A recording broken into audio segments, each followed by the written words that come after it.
Hey guys, you're watching KTV. Get it? Get it? Kessyl TV? KTV? I mean, hello? Who doesn't like singing karaoke? Hey, if we haven't met, I'm Kessyl, and I am the next Jake Paul. 5 mil on YouTube in 6 months. Never done before. Yeah? What are those? I'm just kidding. Today, I'm gonna share with you how I moved from Sungai Petani, a town in Malaysia, to New York City. That's where I come from, not where I moved to. Oh, mom and dad's trust fund. I just came back from Malaysia and holy, it was amazing. I used to hear people say like, hey, I'm gonna go home and find my roots, and I'm just like, that's so basic. But I really felt it this time, and I'm like, bro, it's real. I just found out that I'm just a small town girl. In this video, I'm gonna share with you 3 points throughout this lengthy process of how I moved from Malaysia to New York on my work visa. Number 1, you have to find a job that is within or connected to your major. For example, I graduated with a bachelor's in broadcast journalism, and now I'm working as a TV journalist. So that worked. So let's say if you studied science, you just have to be a scientist lah. But there is a loophole to this. For example, if you graduated with a master's in finance, and first year out of college, you couldn't find a job in Wall Street, what you can do is that you can work as a journalist that reports on finance news. That works too. The point really is just to show the government that you're using what you study to contribute to this country. This is also a way that they use to protect their people and their jobs, which is great. Good job, America. Unlike Malaysia, who just, hampelang people also let in the country, like, why Malaysia? Why? Number 2, you have to find a job or a company that agrees to sponsor you. I've got a friend who worked for a company that agreed to sponsor for his work visa, which we called the H-1B visa. But when the time comes, which is April of every year, the company just bailed out, which was pretty messy because then he had to go back to school in order for him to stay legally in the US and just try again the following year. With that said, your company has to pay an amount of money, which we call the government fees, to the IRS, and do a couple of paperwork, giving like tax IDs and reporting the number of employees in their company, and giving a letter like, hey, why I need me as a Malaysian or a foreigner to work in this company instead of using an American who is available there and don't need to request for any type of work visa. For me, it was when I met my boss on my second interview, and he was like, I want you and I'm gonna get you that visa. I'm like, yes boss, I'm working for you, okay? Number 3, hire a lawyer and just do it. It is really not as scary as it sounds. When I first heard it, I was like, wait, what? I have to fight in court in order for me to stay in the USA and be like, yes judge, I deserve to stay in the USA. But really it's only about documents. The fee that includes hiring a lawyer and the government fees can vary from $3,500, which is $3,500, to around $5,000. That is excluding the RFE, which I'll talk more about it later on. The breakdown of the fee was $1,000 upon signing the letter that yes, I wanted him to be my lawyer, and it was $350 when he filed it and $350 when I got approved.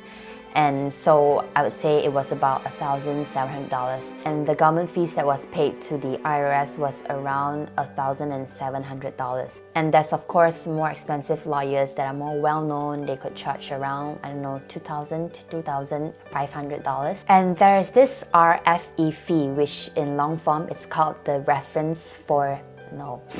request for more evidence, and every lawyer charges differently, from around $500 to $2,000, or maybe sometimes it goes up to more. And basically it's just when you're picked in the lottery and they're like, oh, they looked at your documents and maybe like there is something that is insufficient and they want to see more, they want to know more, like, oh, why you, like why they pick you, or some, just they need more information. That is when you need to pay your lawyer an extra $500 or $2,000 for them to write things and give it back to the government so that, hey, you can get this visa.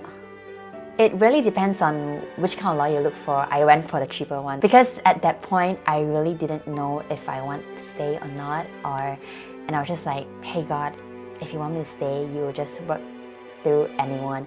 But of course, you want someone who cares and not just like, miss out on your documents. And I'm really lucky to have this lawyer. He's Taiwanese and he's super efficient and super detailed, and he was always there when I needed a follow-up. So hey, if you ever need someone, hit me up. I will refer you to him. Here's the point, the work visa, if you get it or not, I think entirely is really based on luck. According to what the government say, it's a lottery.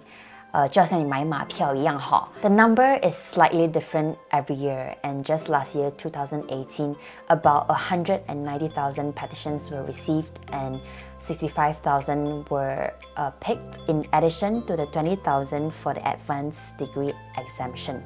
From my personal experience, this is what I understood throughout the process. I hear people say, hey, if you are an undergrad like me, you graduated with a bachelor's, a degree, you stand a 30% chance. And if you're a master's degree, you stand a 45% chance. Just imagine this, it's like a pool of masters and they are picked once, and then us undergrads, you get thrown into the pool of masters and then you get picked again the second time. So that's why the 30 and the 45%. And when I was working in my company, me and two of my other co-workers who both held a master's degree were signing up for this visa. And in the end, me and one of my co-workers got it. And from this experience, I just felt like, hey, I don't think there's such thing as 30 or 45 if you want to really go for the stats. For me, I think it's really a 50-50 thing. It's either you win or you lose. It's not losing. I mean, losing could be going back to a country like, yeah, woohoo, Malaysia, China, that's freaking awesome, okay? And after you're chosen on the lottery, that is when they'll go through yourselves, and the 3 points that I've mentioned come in. They look if you are doing something that is connected to your major, related to your major, and they look at your company's documents, if your company is legit or like, if it actually exists. And finally, if they are requesting for more evidence, that is when your lawyer comes in the picture and they will fight for a yeah. And now that I'm out of this process and I'm like confident, like, yeah, I got this visa, it's great, it's awesome, yay me. But honestly, throughout the process, it was really,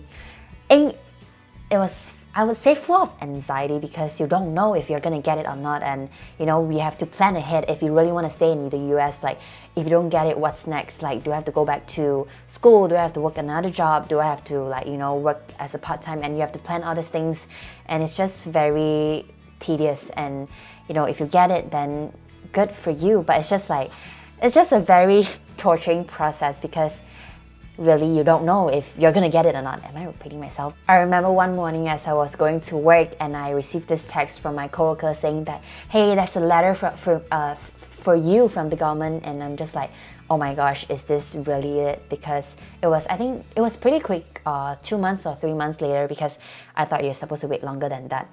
And then I opened it when I got to office, and it was a letter from them saying that I was picked in the lottery. But at the time, I wasn't sure if I was approved or not, because they'll send you a letter when you are picked, and then they will let you know a few months in if you're approved or not. So I would say it's a crazy process. It's like an emotional toll. But I would say, hey, if it's yours, it's yours. And you know what? It's your own journey, and it's different from another person. One of the things that I constantly hear when I go back to Malaysia this time was people telling me that, hey, don't come back, you're still young, like, the grass is greener, there's so many opportunities out there, and the economy is really bad in Malaysia, and just chill there and get your experience. Honestly, right now, I don't know where my path is gonna be, if I'm gonna stay here, just because I have this work visa now, which is good for 3 years, and after 3 years you get to renew it if your company is willing to do that for you, and after that you can apply for a green card and things like that. But hey, you know what? The reason that I make this video is really to encourage you guys, Malaysians or even Southeast Asians, East Asians, that if you ever thought about coming to America, don't hear about it through Gossip Girl, Sex and the City, two of which I've never watched before, but come and experience it for yourself. I know the process is very tedious. When I was a student, I had to go through interviews and pay a few $100s for the visa, and you don't know if you're gonna get it or not. And some people, they get rejected, some people they get approved, and some people they don't make it that far, and some people they make it further. And I just felt like, hey, if you want to do this, like definitely go for it. It is possible. I'm a living proof. I came with nothing. I didn't know what I was doing. I was just a small town girl. Okay, I should stop. And I was like, hey, I just want to go far away from my family and learn to be independent. And now I'm here from transferring to a university in West Virginia. And now I'm here in New York City, not knowing if I'm gonna get it or not, working through 9 months with my OPT, and now I'm here. Either you wanna leave the country or you just wanna be out here vibing for a minute before you go back and build the country with Najib. I'm just kidding. With Mahathir, I think this is a great opportunity. Hey, if you ever think about coming to the States, maybe to study or to work, and you don't know ways to get here, and you might be a student, you might be working, or you might be freelancing, and you have any questions, feel free to slide in my DM on my Instagram, and I will try my best to help you with what I know and with what I have. I will catch you in my next video. Peace!